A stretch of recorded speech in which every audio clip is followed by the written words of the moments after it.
mbasuze kandi mbifurize kugira ibihe byiza nshuti bakunzi ba Ibendera TV umuherere hose reka nizere ko meze neza kandi mukomeje kugira ibihe byiza. Ikaze makuru yo kuri uyu wa gatandatu turi tariki 2 Gicurasi muri uyu mwaka w'2026 mwese reka nizere ko mukomeje kugira ibihe byiza no kugubwa neza. Nshuti bakunzi bacu rero mudukurikiye aho muherereye hose reka nongere mbabwire ngo ikaze. Aya makuru tugiye kwinjiramo na makuru ku Ibendera TV na makuru kandi nifuza ko uraza kugiramo uruhare. Abantu mwese mudukurikiye nongeye kubifuriza kugubwa neza. Munyemerere rero mbabwire ko aya makuru tugiye kwibanda ku ngingo z'ingenzi zikurikira. Abanyekongo muri Repubulika Iharanira Demokarasi ya Kongo cyane cyane abanyepolitike bo muri iki gihugu bijunditse Perezida Kagame w'u Rwanda ku buryo bukomeye cyane. Turaza kubyinjiramo ku buryo burambuye hamwe namwe muri aya makuru. Hanyuma nshuti bakunzi bacu muri kumwe natwe muri aya makuru kandi muraza kunyemerera mbabwire yuko butuvugana abarwanyi ba Alliance Fleuve Congo 23 babyukiye mu masasu akomeye kandi ateye ubwoba. Ni igisirikare cya leta ya Congo FARDC cyakajishe ibitero mu bice bigenzurwa n'abarwanyi ba Alliance Fleuve Congo 23. Ibi turaza kubyinjiramo ku buryo burambuye hamwe namwe. Muraza kunyemerera kandi muri aya makuru tuze no kwerekeza Kinshasa ku murwa mukuru wa Repubulika Iharanira Demokarasi ya Kongo. Mbabwire ko Kinshasa hatangiye imyiteguro igamije kuvugurura itegeko nshinga ya Repubulika Iharanira Demokarasi ya Kongo. Abari muri iki gikorwa ni bande, bigamije iki, byateguwe gute, birimo gukorwa gute? Ibi turabyinjiramo ku buryo burambuye muri aya makuru kandi muraza kunyemerera tuze no kugaruka kuri iyi nkuru ikomeye cyane. Ubu tuvugana Kinshasa muri Repubulika Iharanira Demokarasi ya Kongo, Kiliziya Gatolika yagabweho ibitero bikomeye cyane. Karidinali Ambongo ndaza kukubwira ibyo amaze gutangaza bikomeye cyane. Leta y'iki gihugu iratungwa intoki nyinshi cyane. Turabyinjiramo ku buryo burambuye. Hanyuma muri aya makuru kandi uraza kunyemerera tuze no kwerekeza mu gihugu cy'u Burundi. Inkuru yabaye impamo kandi yabaye kimomo. Perezida Evariste Ndayishimiye w'iki gihugu batazira neva maze guha ishimwe rikomeye umugore we. Hari amakuru nabonye avuga yuko ishimwe uyu mugore yahawe hashobora kuba harimo na kenda k'imbere. Turabyinjiramo ku buryo burambuye mu kanya. Irani yamaze gukora igikorwa gikomeye cyane. Bamwe bakavuga yuko ari ukwihorera, abandi bakavuga yuko ari ukwisubiza ikuzo. Kugeza ubu rero Irani yahinduye umuyonga ibirindiro by'igisirikare cya Leta Zunze Ubumwe za Amerika. Ni inkuru ikomeye cyane, ni inkuru udakwiriye gucikanwa aho uherereye hose. Turaza kubigarukaho nabyo.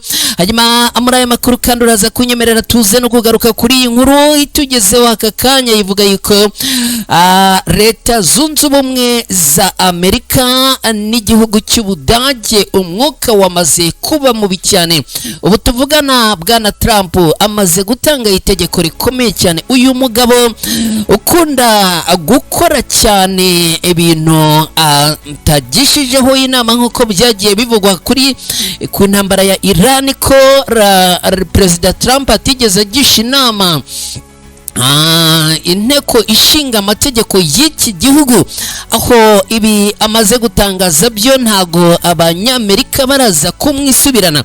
Turabyinjiramo ku buryo burambuye hamwe namwe. Reka rero nizere ko meze neza. Ngizo ingingo z'ingenzi tugiye kwitsaho muri aya makuru y'uyu munsi muri weekend ku wa gatandatu itariki 2 umunsi wa kabiri w'uko kwezi kwa gatanu muri uyu mwaka. Reka rero nizere ko mwamaze kugera hano ku Ibendera TV. Niba uhari ikintu kiri bunyemeze ko turi kumwe nuko nkorera like, uraza kuba ugize neza.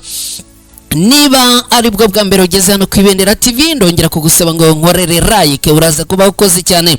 Hanyuma mwese mudukurikiye rero ni munyemerere ibintu tubigenze gutya twere gutakaza umwanya. Hanyuma mukanya ngaruke twinjira muri aya makuru ku buryo burambuye.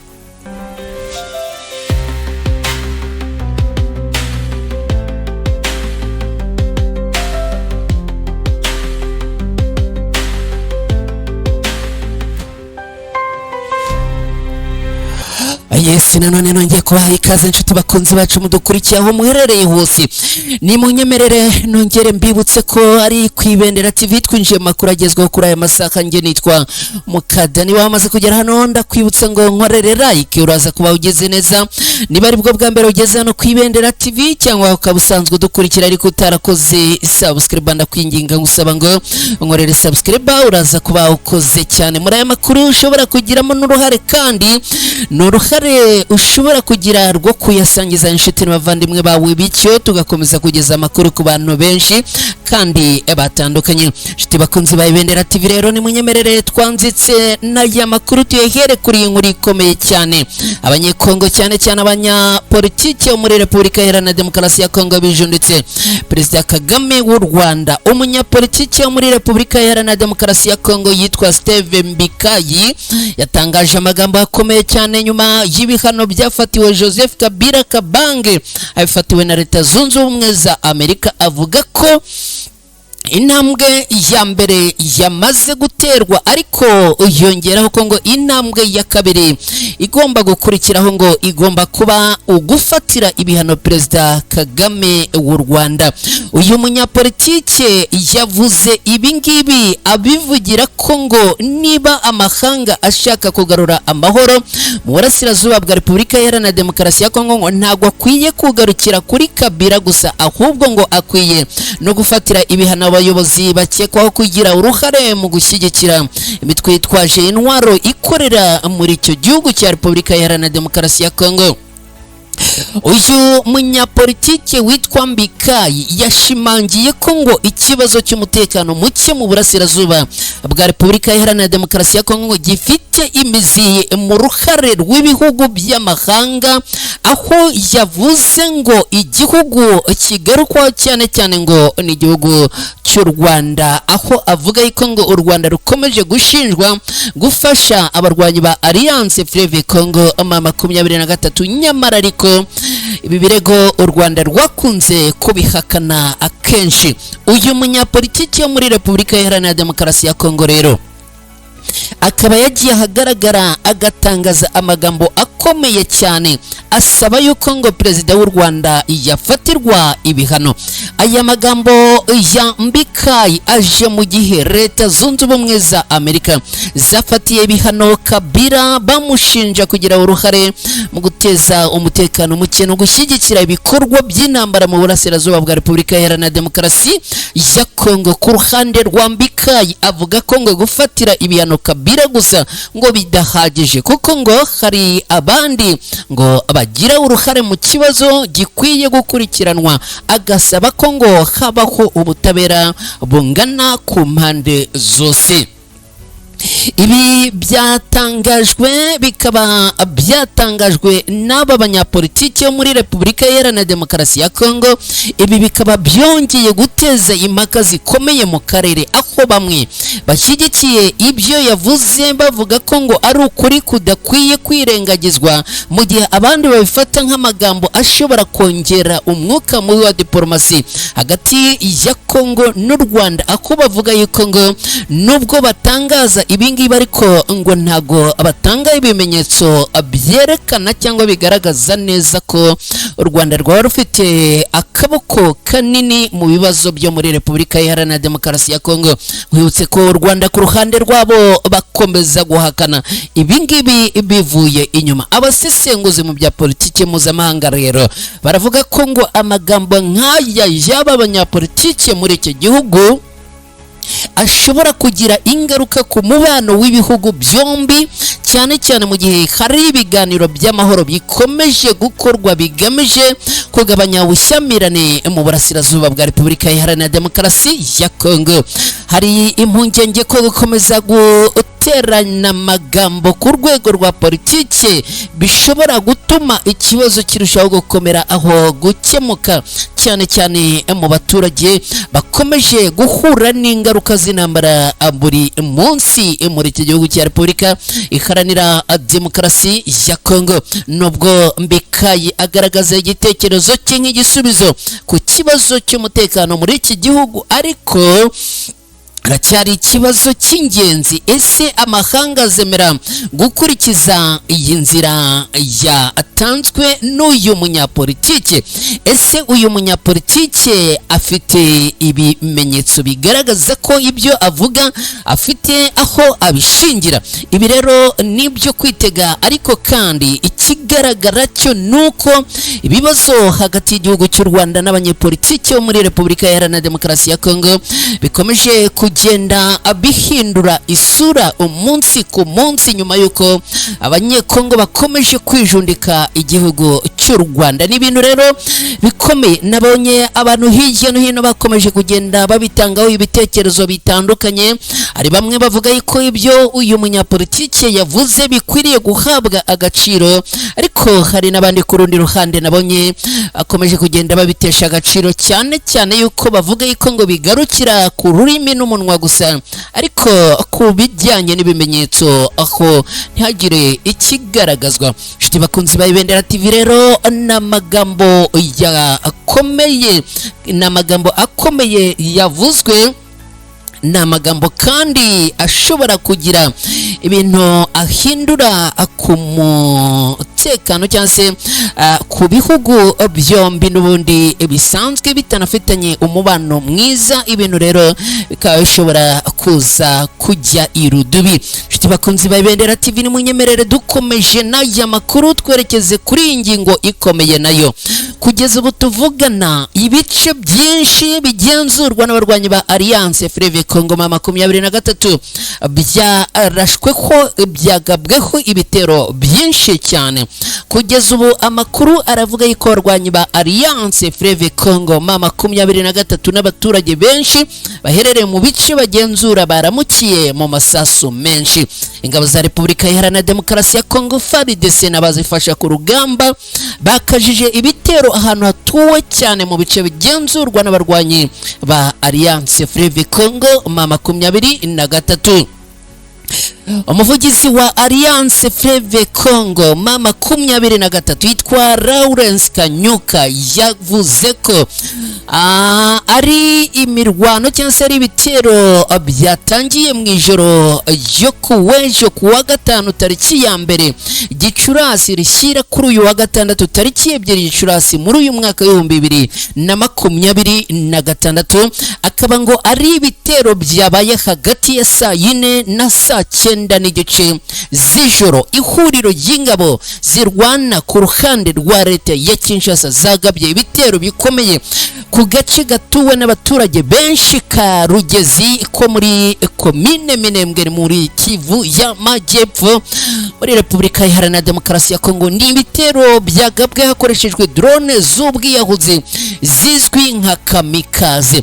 Bwana Kanyuka yavuze kandi ko kuri uyu wa gatandatu nanone guhera saa 10 z'igitondo izi ngabo zo ku ruhande rwa leta ya Kongo zakomereje ibitero bitarobanura muri teritwari ya Karehe mu duce twa Nyamugari, Kivoka, Rutare, Tunshunguti, ahitwa Kaboneke, Rubiri na Mutara ndetse no mu nkengero z'utu duce.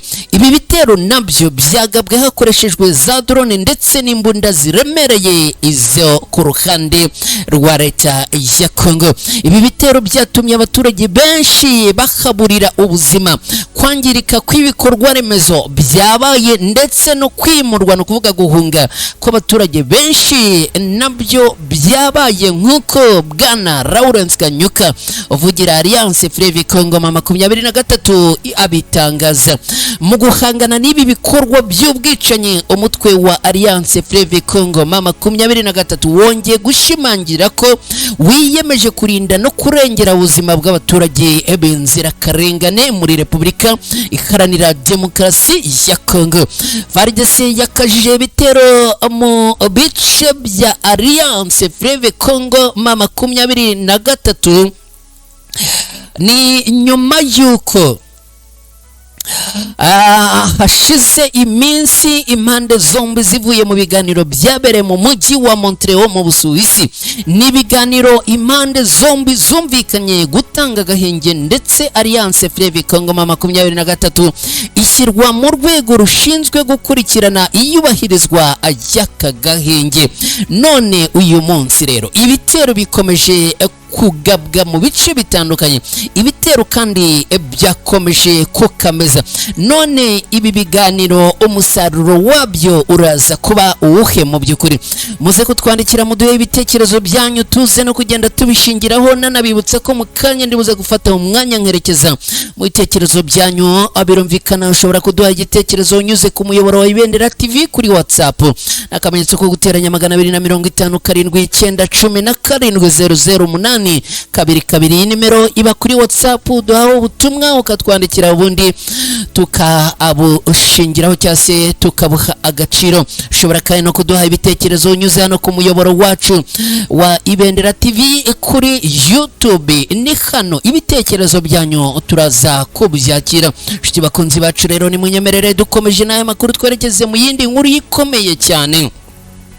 Ni inkuru ikomeye cyane, ni inkuru kandi imaze gufata intera yo ku rwego rwo hejuru.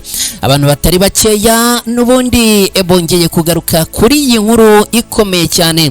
Ni inkuru rero ivuga ko Kinshasa ku murwa mukuru wa Repubulika Iharanira Demokarasi ya Kongo hatangiye imyiteguro yigamije kuvugurura itegeko nshinga. Abashyigikiye ubutegetsi bwa Repubulika Iharanira Demokarasi ya Kongo batangiye imyiteguro y'amatora ya kamarampaka agamije kuvugurura itegeko nshinga y'iki gihugu cya Repubulika Iharanira Demokarasi ya Kongo.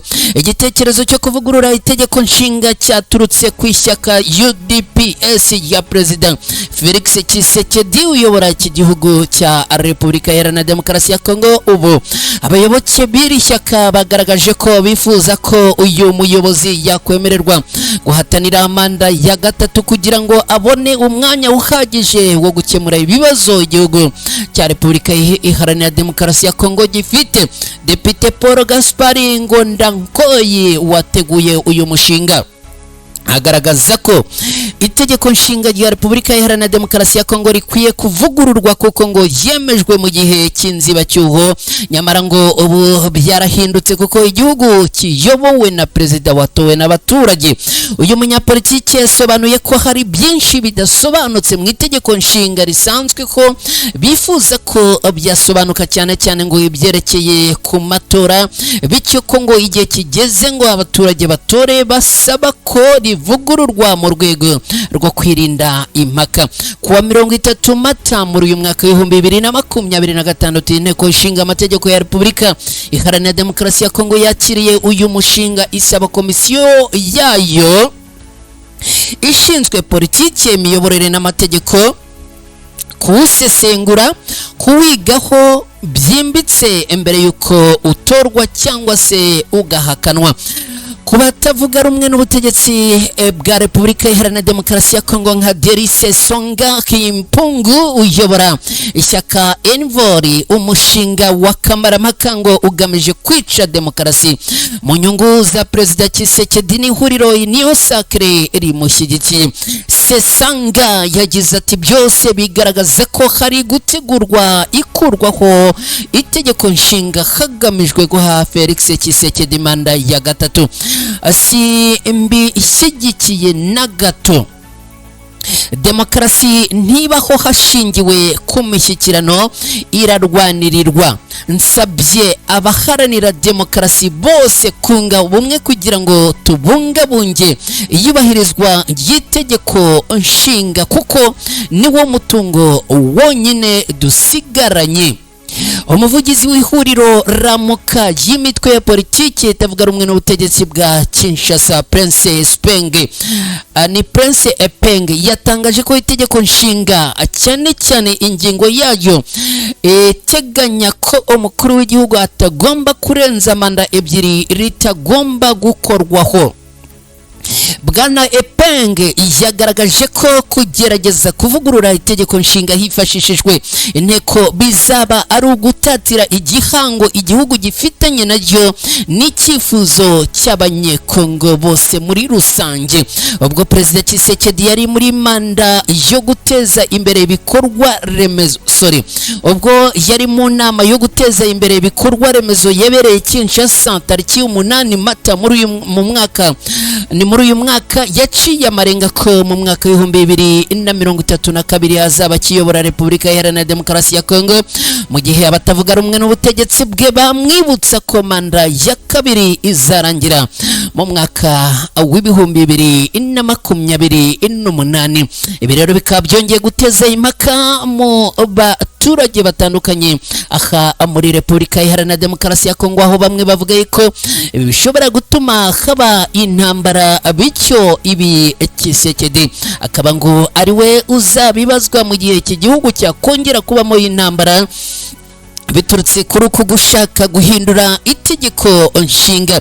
Bamwe mu nyapolitiki bakavuga ko ibi ngibi ari igitugu ndetse no gushaka kwikarira no kugundira ubutegetsi, bakavuga ko rero nk'uko yahawe ubutegetsi mu mahoro nawe yakwiriye kurekura ubutegetsi akabuha abandi nabo bagatangira kuyobora, hanyuma ibyo atagezeho abandi bagakomerezaho, hanyuma byanashoboka abandi bakazana ibindi bijyanye nuko hari abavuga ko hari ibyo Perezida Tshisekedi yananiwe birimo nko kugarura umutekano mu burasirazuba bw'iki gihugu cya Repubulika Iharanira Demokarasi ya Kongo. Nkwibutse ko mu makuru yacu twagarutse ku munsi w'ejo General Sultani Makenga yabaye nk'ukomoza kuri ibi ngibi, avuga ko igihe kigeze kugira ngo abanyekongo bahaguruke ubundi barwanye ubutegetsi. General Makenga yavuze ko ari ubutegetsi bubi.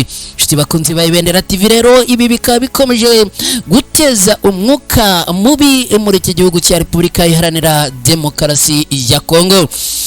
Nshuti bakunzi bacu, ni munyemerere rero dukomereze muri iyi nkuru, nayo ni inkuru ikomeye cyane.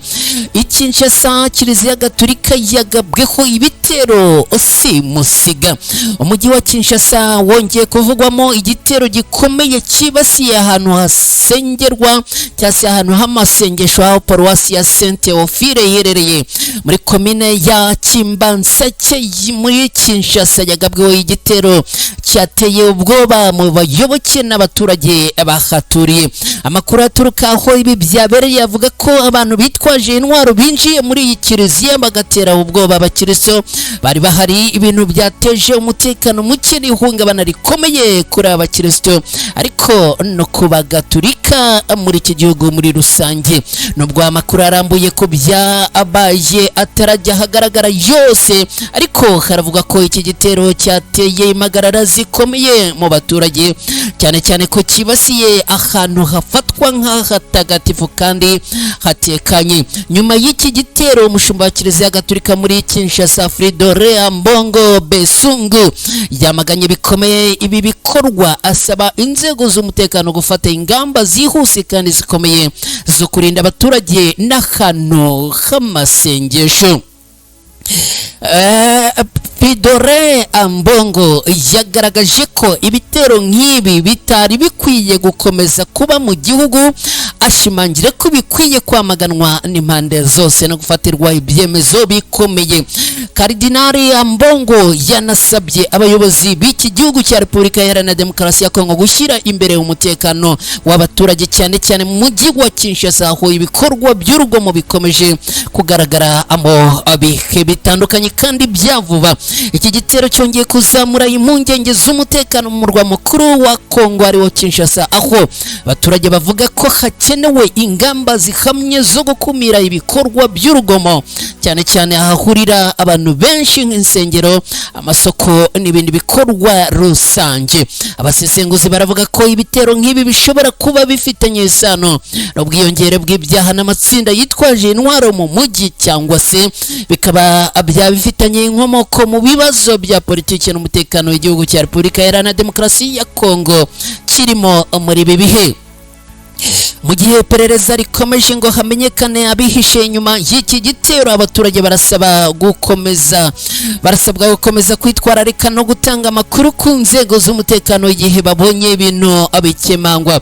Ibi byabaye byongeye kugaragaza ko n'ahantu hafatwa nk'ahatagatifu hatakiri ahizewe nk'uko byahoze. Ibintu bikomeje guteza impungenge mu baturage no mu bayobozi b'amadini, cyane cyane aha muri Repubulika Iharanira Demokarasi ya Kongo. Bamwe mu basesenguzi bakaba bavuze ko ibi bikomeje kugaragaza imbaraga nkeya z'ubuyobozi bw'iki gihugu cya leta ya Kongo, cyane cyane igisirikare cya leta ya Kongo FARDC ndetse n'abapolisi batakibasha gucunga umutekano neza mu bice bitandukanye by'iki gihugu.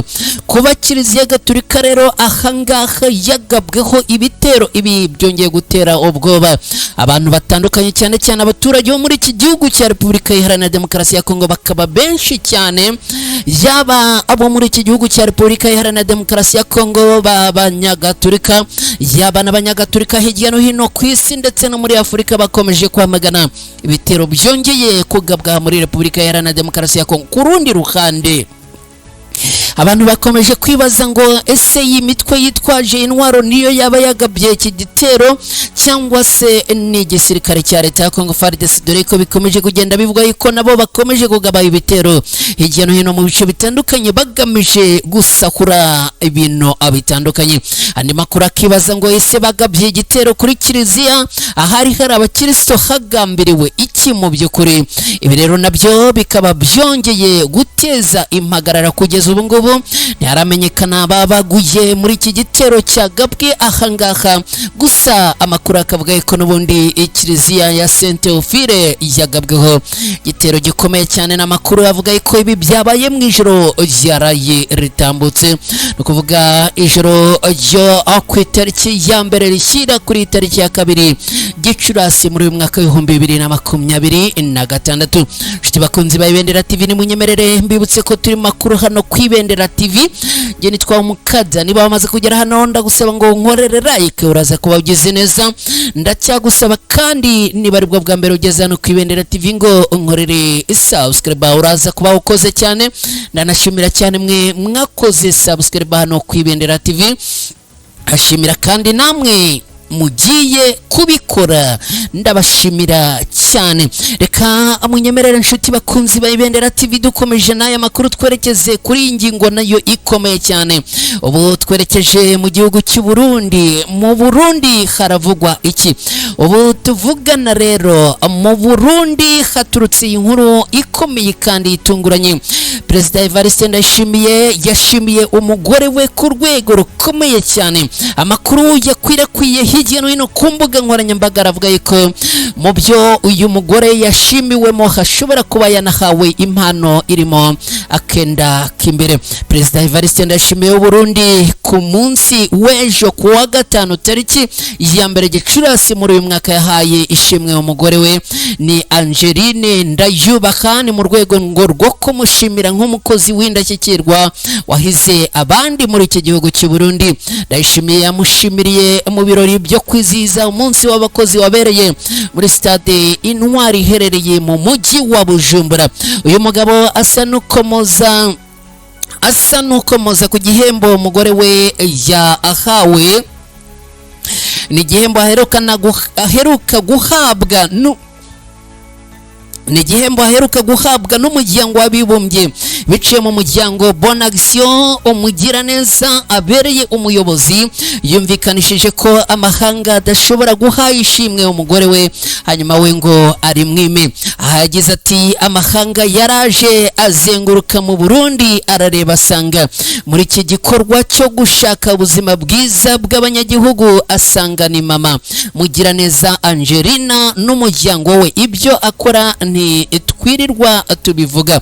Yakomeje agira ati, burya nubona umugabo w'inkerebutsi uzamenye ko afite n'umugore w'inkerebutsi. Mubonye n'umugore w'inkerebutsi aba afite inyuma ye umugabo w'inkerebutsi. None yemwe amahanga arinde abyemera, abarundi nibo batabyemera kandi aribo babikorerwa.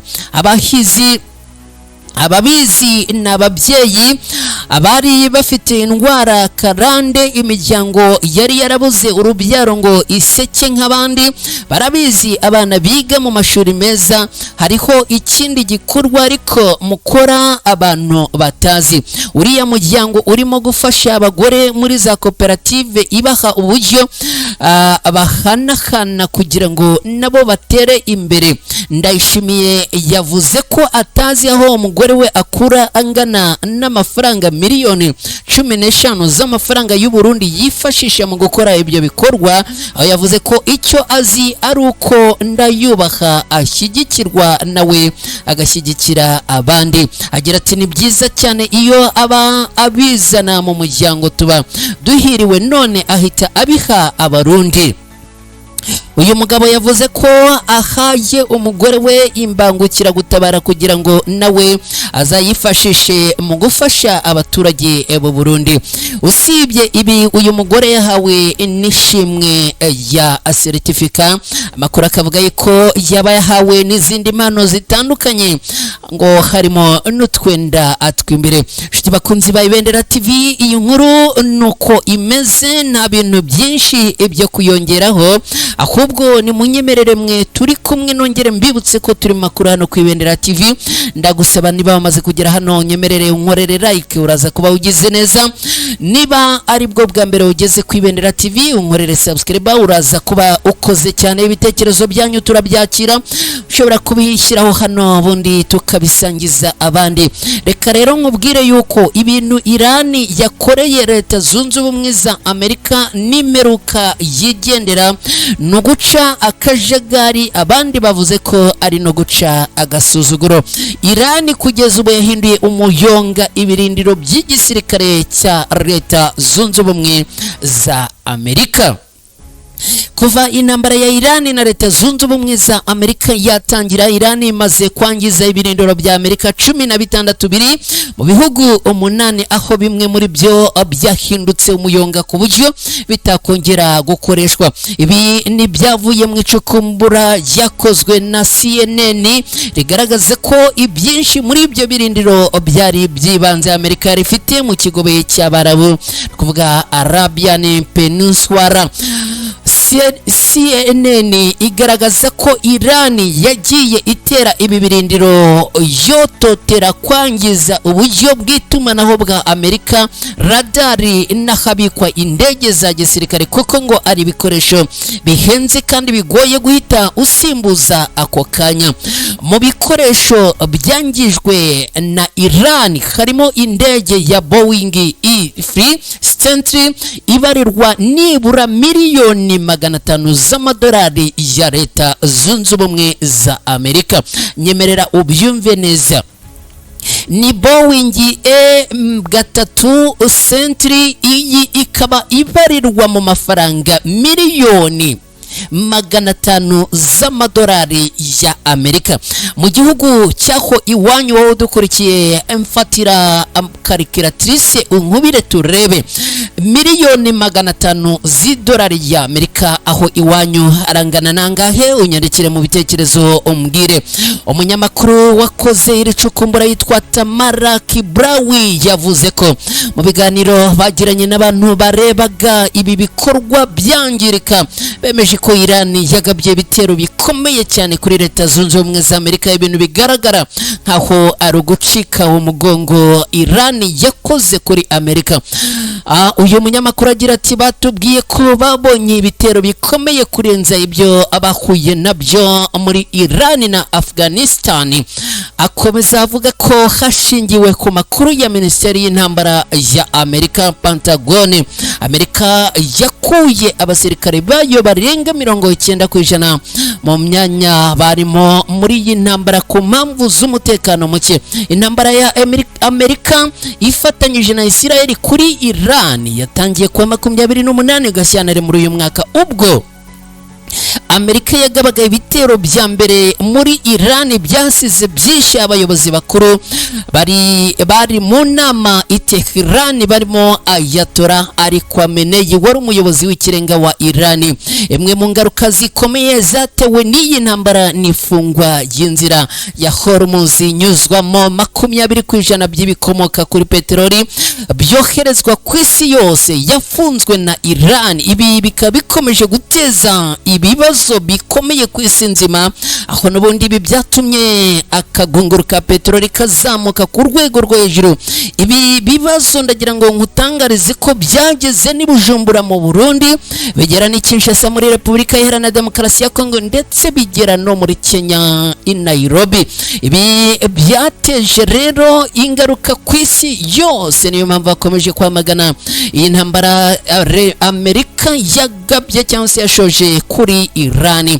Makuru yacu ku mugoroba twagarutse ku byo Leta Zunze Ubumwe za Amerika zatangaje, aho President Donald Trump w'iki gihugu yavuze ko bizasaba Iran imyaka 20 kugira ngo yiyubake. President Donald Trump akaba yikomanga mu gatuza avuga yuko ngo ibitero bagabye kuri Iran byayishegeshe. Kuri uyu nshuro rero ubu ngubu Iran nayo iravuga yuko ibyo yakoreye ibirindiro bya Amerika ngo ari ibintu abazicuza imyaka yabo myinshi. Bakunzi ba Ibendera TV, ibintu bikomeje gufata intera yo ku rwego rwo hejuru. Kugeza ubu tuvugana ndagira ngo nkubwire ko ibintu byongeye gufata isura ikomeye cyane. Bakunzi ba Ibendera TV, ndacyabibutse ko turi makuru hano ku Ibendera TV. Nge nitwa Umukada, niba wamaze kugera hano ndagushimira cyane, ariko ndagusaba ngo unkorere like. Uraza kuba ugeze neza nubikora kanyima kuri mwe mwese mudukurikiye. Ni munyemerere mbabwire yuko dukomeje n'aya makuru, ariko kandi ndongera kubasaba ibitekerezo byanyu n'ubundi tubihaye ikaze, mukomeze mubishyireho. Hanyuma mukanya ndaza gufata umwanya tubinyuzemo amaso. Like zanyu ndabibutsa kuziterekaho. Niba utari wakora like wageze hano ku Ibendera TV muri aya makuru, nyemerera uyikore. Niba ari bwo bwa mbere ugeze hano ku Ibendera TV, nkundire unkorere subscribe, uraza kuba ukoze cyane. Nje nitwa Umukada muri studio za Ibendera TV. Ni munyemerere mbabwire yuko tugeze kuri iyi nkuru ikomeye. Ni inkuru ikomeye cyane, ni inkuru igaruka noneho kuri Leta Zunze Ubumwe za Amerika n'igihugu cy'Ubudage.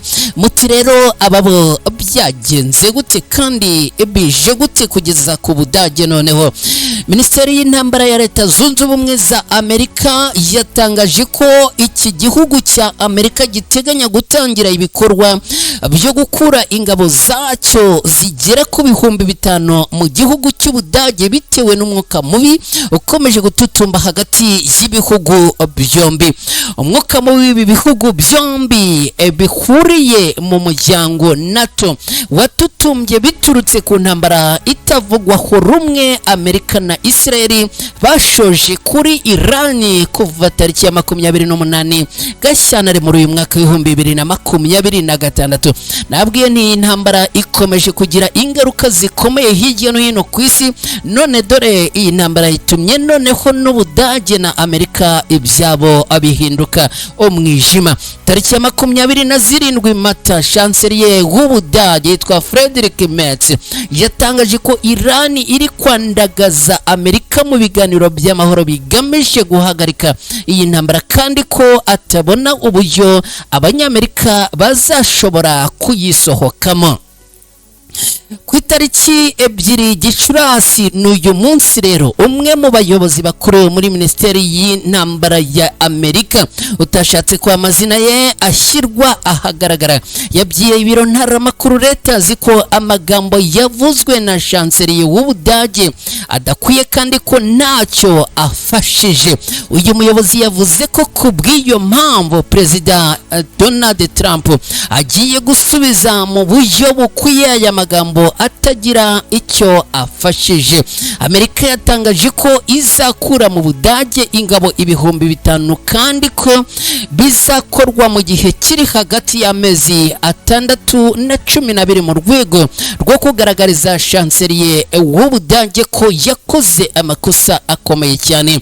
Tariki 30 Mata muri uyu mwaka wa 2026 ubwo bwana Donald Trump yateguzaga ko ashobora kugabanya ingabo za Amerika ziri mu Budage, bamwe mu bayobozi bo mu gisirikare baratunguwe cyane, bagaragaza ko ibyo ibihugu byombi byagakemuye iki kibazo binyuze mu biganiro aho gufata imyanzuro nk'iyi ngiyi. Aba bayobozi bagaragaje ko mu gihe ibihugu byinshi byo muri NATO byanze gushyigikira intambara ya Amerika muri Iran, byibura Ubudage bwo ngo bwemereye Abanyamerika gukoresha ibigo bya gisirikare byabwo, bwemerera n'indege zabo kugwa ku bibuga byaho. Amerika ikaba ifite ingabo 35,000 mu Budage zoherejweyo hashingiwe ku bufatanye bw'ibihugu bya NATO byiyemeje gutabarana. Izigera ku 5,000 rero zoherejweyo ubwo Uburusiya bwashozaga intambara kuri Ukraine. Leta Zunze Ubumwe za Amerika rero ikaba yavuze yuko igiye kuvanayo ingabo zayo biturutse kuri aya magambo ari yavuzwe n'uyu muyobozi w'Ubudage. Ibi rero bikaba ari ibintu bikomeje gufata intera yo ku rwego rwo hejuru, ni ibintu bikomeje gutuma kandi isi yose nzima yisanga mu kaga n'akangaratete biturutse n'ubundi kuri iyi ntambara ya Amerika na Iran. Kamubwire ko ibintu rero bikomeje gufata isura yo ku rwego rwo hejuru. Shiti bakunzi bacu mudukurikiye hano ku Ibendera TV muri aya makuru